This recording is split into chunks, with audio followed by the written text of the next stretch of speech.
Un sommet du G7 réussi. Je dirais que c'était l'un des plus réussis.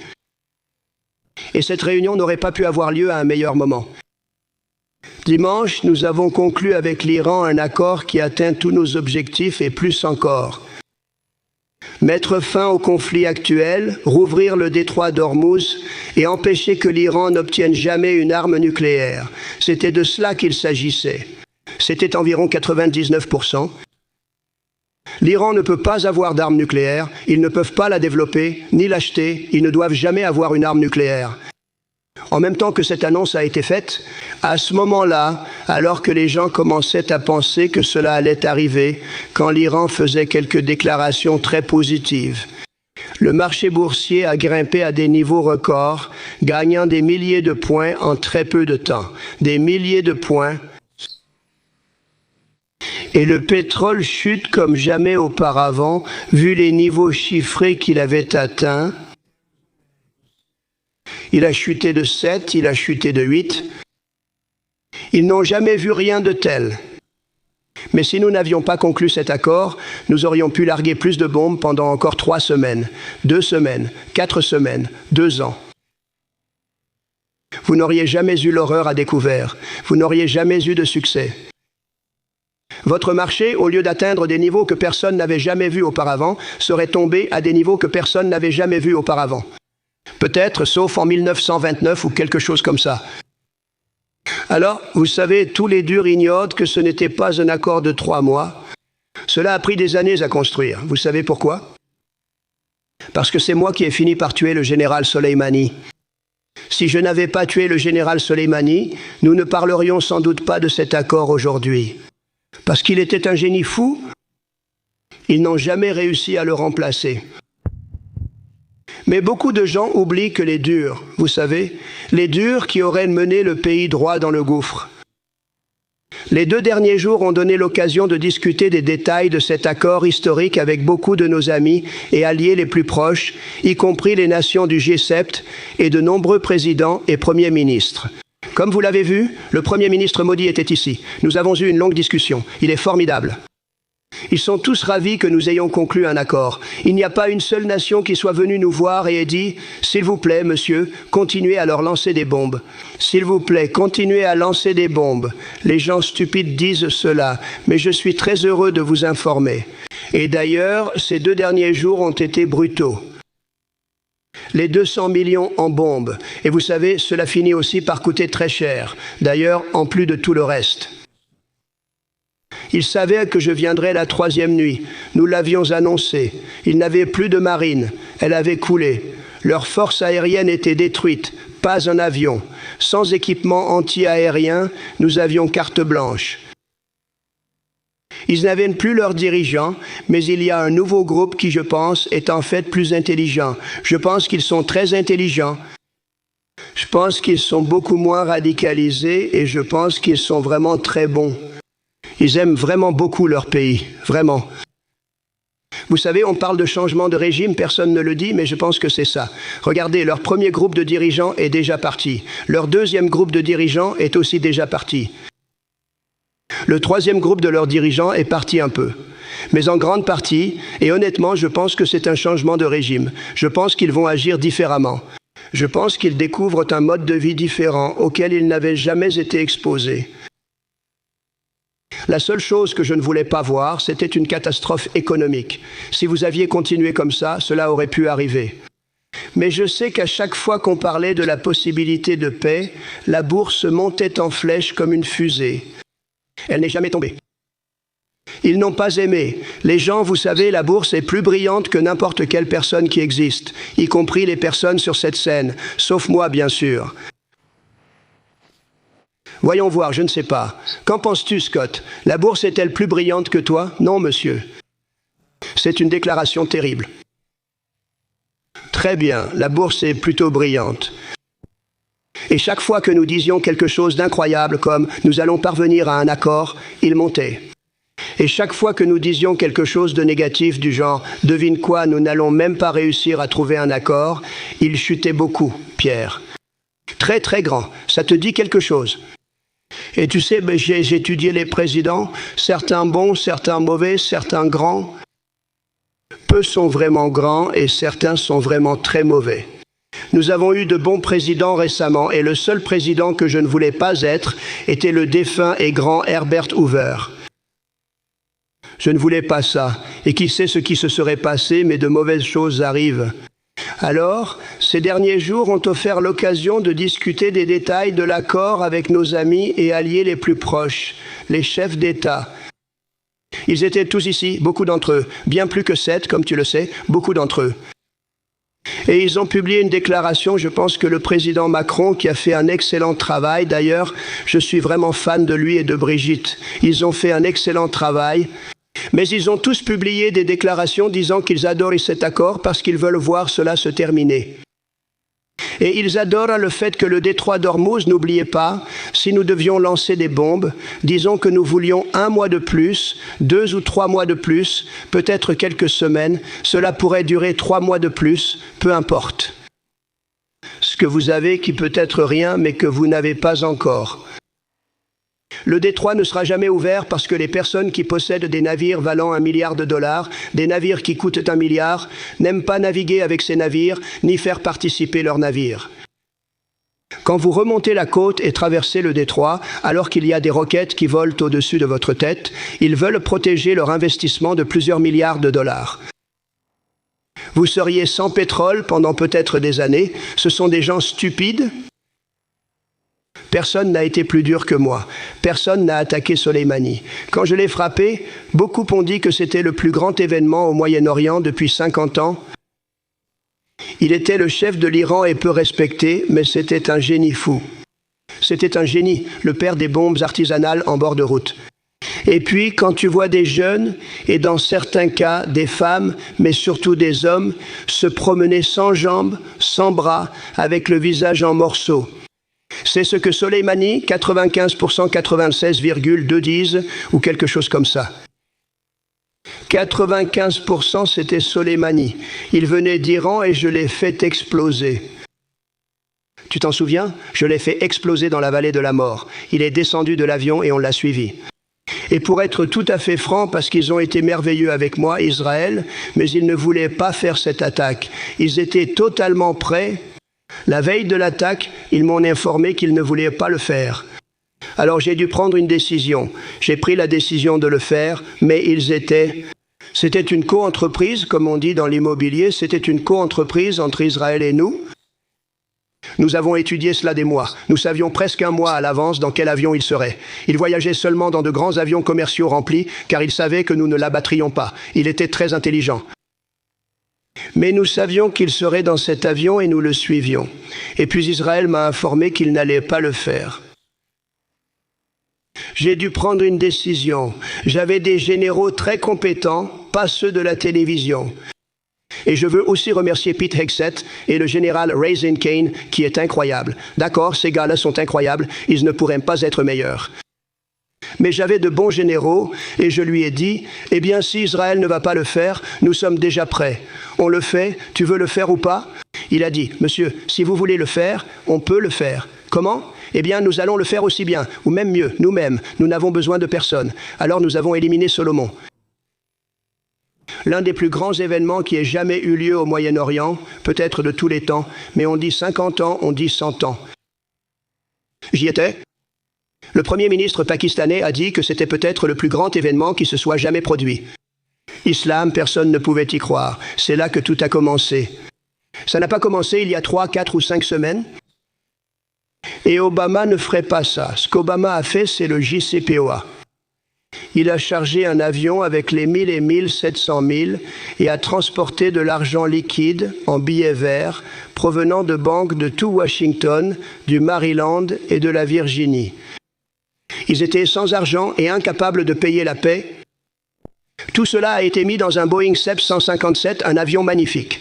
Ensuite, ils l'ont emmené en volant jusqu'en Iran et l'ont distribué aux gens. Ils ont soudoyé les gens. Ils pensaient qu'ils allaient réussir à régler ça. Ensuite, ils ont donné des milliards et des milliards de dollars. Ils ont obtenu un accord menant à une arme nucléaire. Ça me met très en colère. J'ai le droit d'être en colère en voyant ça. Les démocrates en parlent sans cesse. Nous avions cet accord prêt. Vous aviez un accord qui allait leur donner légalement une arme nucléaire. Et si cela s'était produit, Israël aurait été détruit. Et pour être juste envers Bibi, Netanyahou est un homme bien. Parfois, il manque un peu d'enthousiasme, mais c'est un très bon homme. Nous avons eu un excellent partenariat. Il a été un excellent Premier ministre. Nous avons une petite divergence à propos du Liban. Je dis que tu pourrais être un peu plus doux, mon cher.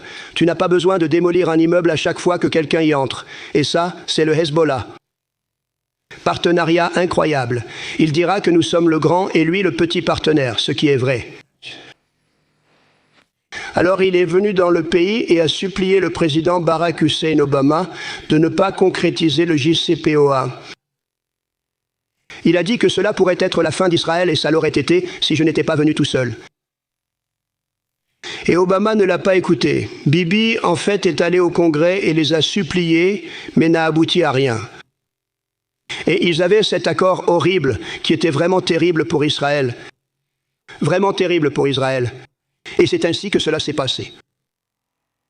Et puis je suis arrivé et j'ai annulé cet accord. Il restait très peu de temps, tu sais. C'était un accord de courte durée. Tu sais, avec les pays, il te faut des centaines d'années. Tu n'as pas besoin de 8 ou 9 ans. Ce n'est pas comme signer le bail d'une confiserie au coin de la rue.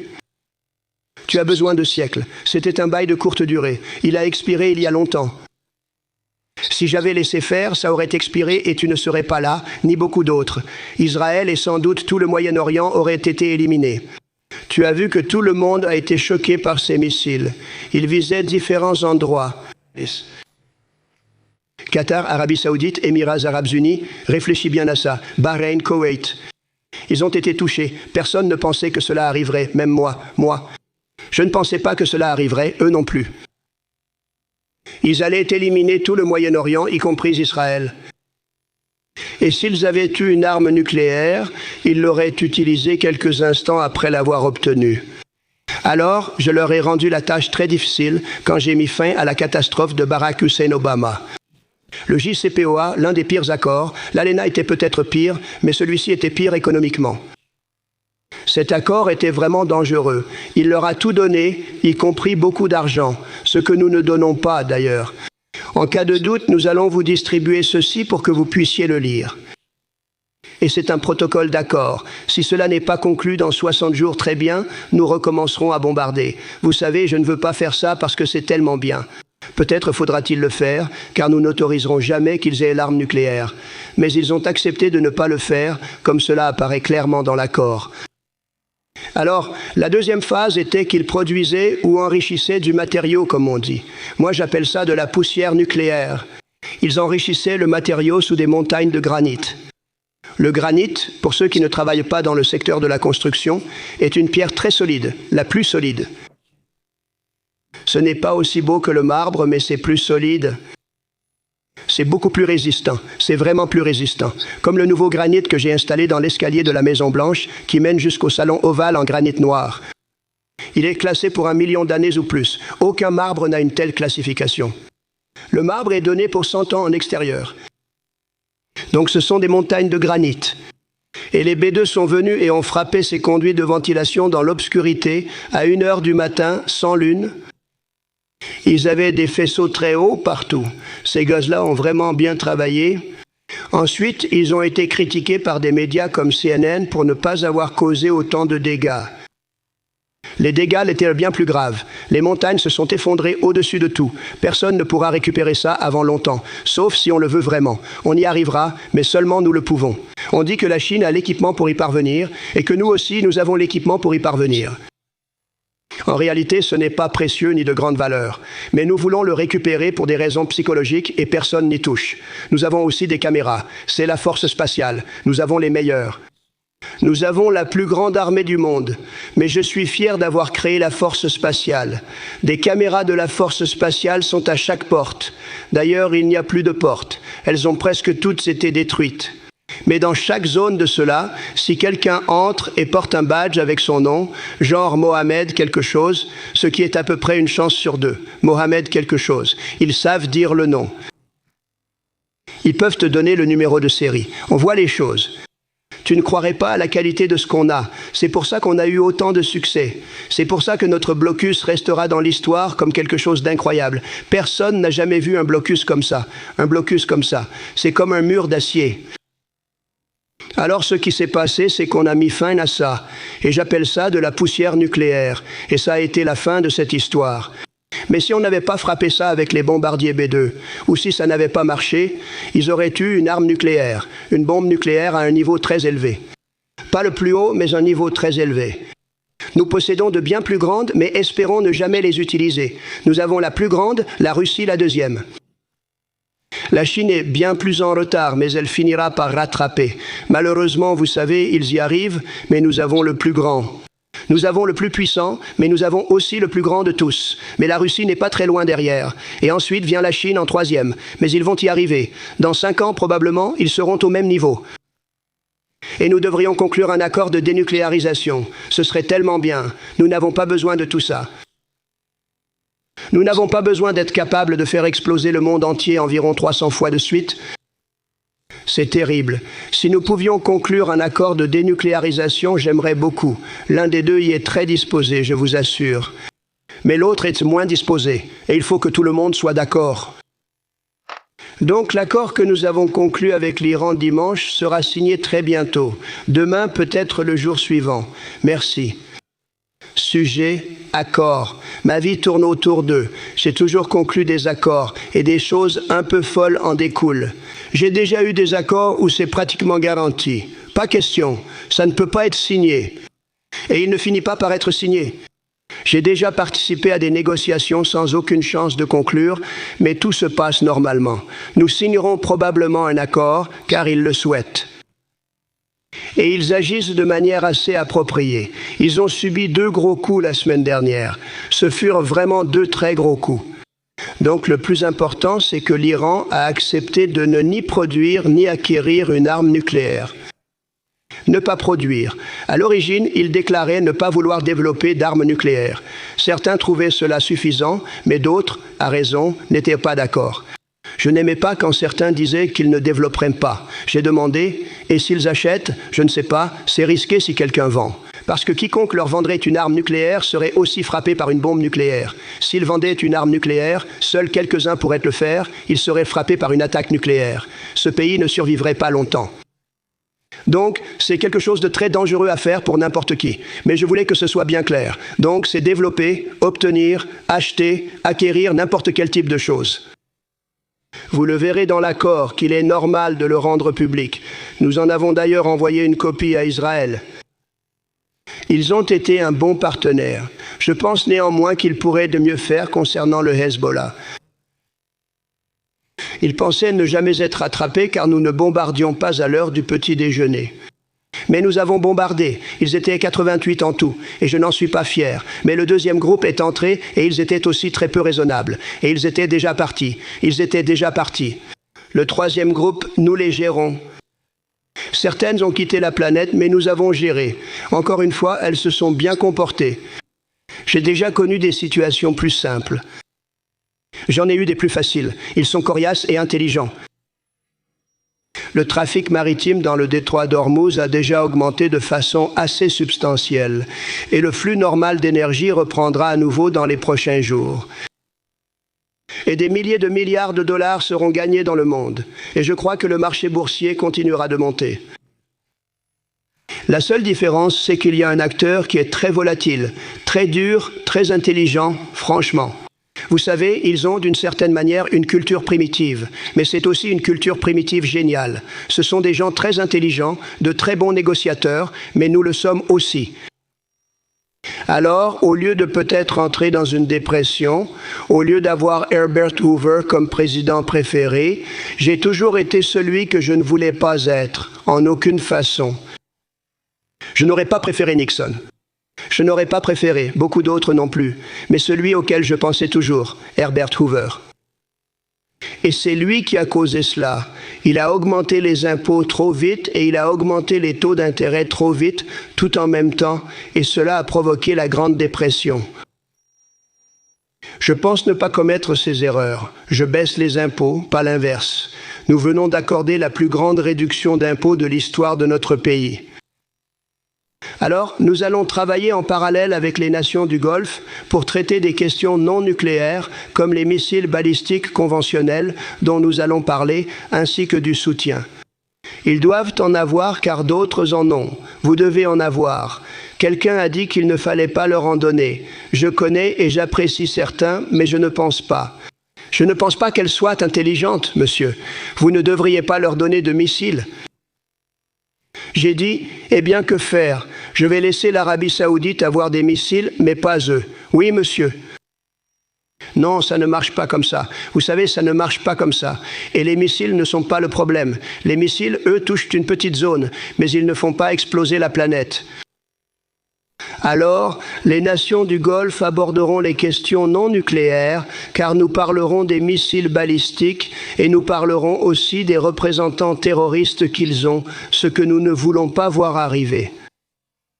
Je tiens à remercier sincèrement nos partenaires au Pakistan et au Qatar. Ils travaillent énormément.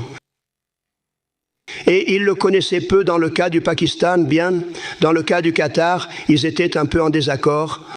Et vous savez, le Qatar était parfait parce que c'est juste à côté d'elle. Quand je volais de là, de cet endroit vers l'Arabie Saoudite, je volais pendant 40 minutes et je volais vers les Émirats Arabes Unis pendant 40 minutes. Deux grands dirigeants là-bas d'ailleurs. Dans le cas de l'Arabie Saoudite, le père est encore en vie et il est vraiment fantastique. Et le fils sera formidable. Ce sera formidable, n'est-ce pas, prince héritier?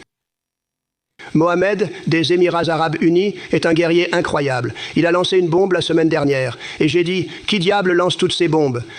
C'étaient les Émirats Arabes Unis. Mohamed est un bon combattant. Mais pendant des décennies, tous les gouvernements ont essayé de faire renoncer l'Iran à ses ambitions nucléaires. Mais la menace n'a fait que grandir. Les déclarations sont devenues de plus en plus grandiloquentes et musclées. Et rien ne s'est jamais passé. Et l'Iran est devenu encore plus fort. Si nous ne les avions pas frappés d'abord et détruit ces armes, ils auraient été impossibles à arrêter. Il fallait faire ce que j'ai fait, et cela aurait dû être fait il y a des années.